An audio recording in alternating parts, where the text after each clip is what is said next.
Good afternoon. Welcome to another interesting episode of Techtalk with Afo. Good afternoon. I need to drop this very quickly. If you have friends, if you have people that this particular episode will be of interest to, it's important you share this information. Okay, because on this episode we intend to empower Nigerian youth. This is like revealing trade secrets, like bringing out information people have never heard before. We are deep into the Ife and Esther, how are you guys doing? Doing very fine, sir. I'm doing very well. The last edition, we had our special guest for the first time, and I got him to commit to signing up for 2 more episodes. Okay, because I know he has, information, loaded information to share. And the more we can get from him, the better for our audience. Right. So today, the conversation is actually going to be around transitioning. Right. We want to, make people understand that BSc or HND education you have is not enough. I remember back in the days, there's a lot of pressure coming from parents to study medicine, to study accountancy, to study finance, business studies, and all of that. And when you finish with, this degree, what you would expect is to get job almost instantly. But today, as an accountant, what do you get? As a business, as someone that studied finance, what are the opportunities that are available out there? Today, our conversation is going to be how to transit into high-paying, not just local jobs, international jobs from Nigeria. People have done it, people are still doing it, and anybody can do it. It's just for you to have the right information, talk to the right person that has that information. So I quickly would want Taufik to drop 1 or 2 things, but before we bring Taufik on board, as usual, Kester, Ife, what do you have to say about this week's topic? Okay. So making money in dollars. Afo, so after this topic, so it means I can now earn like $20,000 monthly. Taufik will reveal all of that very shortly.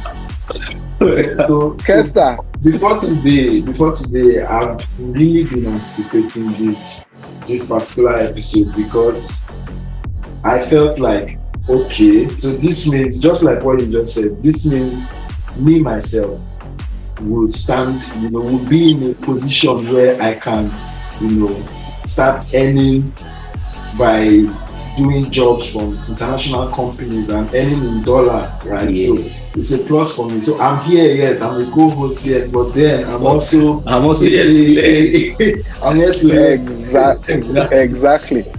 And to set the tone for what Taufik will be sharing with us, I would like to use myself as a case study, right?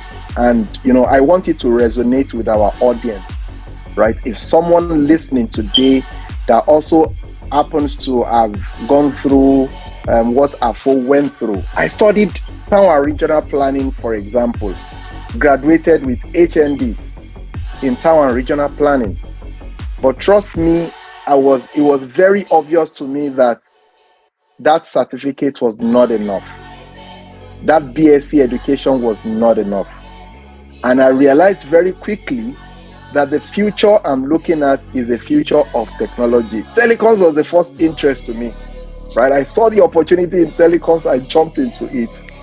Became a distributor to some service providers. I was quick to realize that I can't add value to just selling a recharge card. What did I do? I also enrolled myself in NIIT to get some certification and get familiar with technology. I quickly realized that wasn't enough. I moved on to sign up for an advanced diploma with Commonwealth Telecoms Organization, right? I knew quickly that wasn't enough. I also enrolled to study masters in Birmingham City University. I still realized that wasn't enough.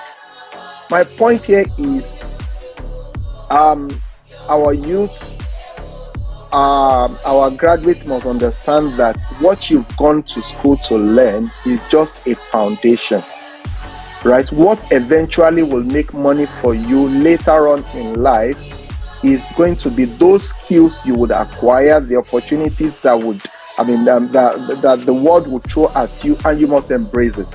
So, setting that tone, Taufik, my very good friend and brother, Adumbari Matoshi. Adumbari Matoshi means what again, Taufik? Can you explain that in English? English sometimes I struggle.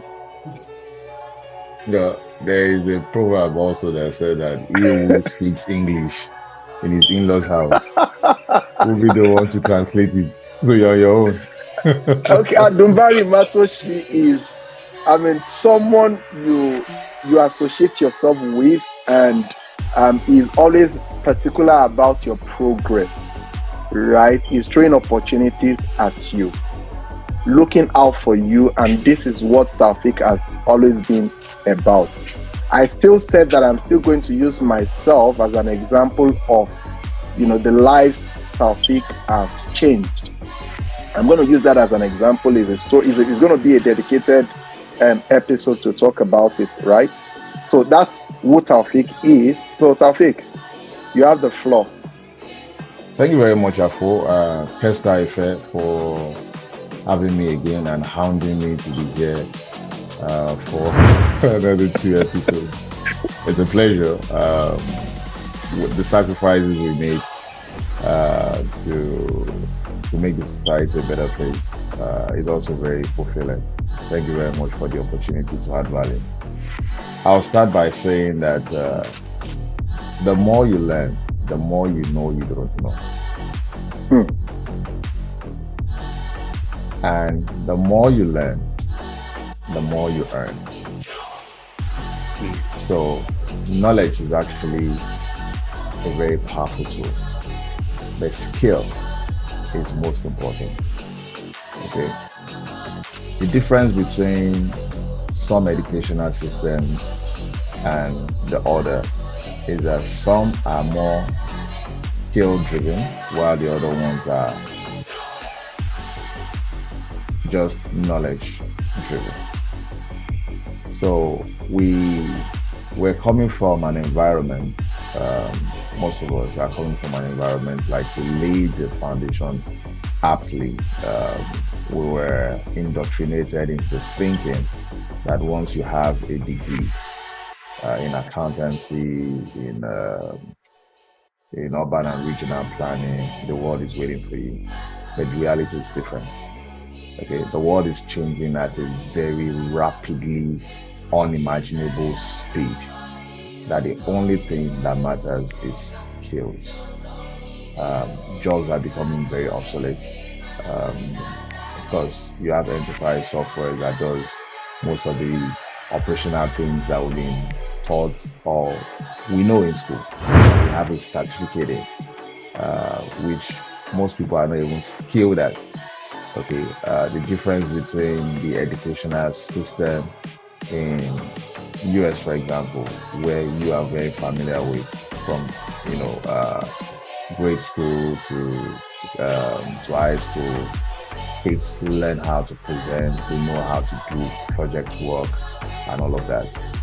In Nigeria or in some part of Africa, you will do projects fancifully at the end of your final year, and that project is either somebody go copy something that has been done in Unilag, is in LASU, you just look for a topic and it copies, that the project is done.